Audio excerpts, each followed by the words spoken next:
The work that God is doing in your house is huge, and he's going to expand it. We believe with all of our heart at Highlands that God's heart for every church is to grow. So wherever you are financially, if you've made major mistakes along the way, it's never too late.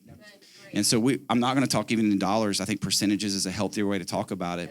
And I'm going to share just our practical percentages at Highlands. You do not need to necessarily make these yours. I would say if there's one secret to Highlands from day one, we just set some standards, and we have been faithfully living to those for now 25 years.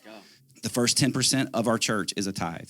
The next 10% is margin money. So we don't really call it savings, although we keep it set aside for opportunity that God will bring. Over and over and over in the history of Highlands, a piece of property has popped up. A building has popped up. And because we had that margin there, we were able to use it. 35%, and this is the only percentage, by the way, that's written into our bylaws, 35% is our ceiling for staffing. So the others, we could actually adjust. The next 45%, we think about it this way, 35% of that is really ministry. It's the operations of the ministry side, and then 10% the operations of the facilities, light bills, water bills, et cetera. But collectively, that's about 45% of our budget. The budget each year is set on 90% of the last year's giving.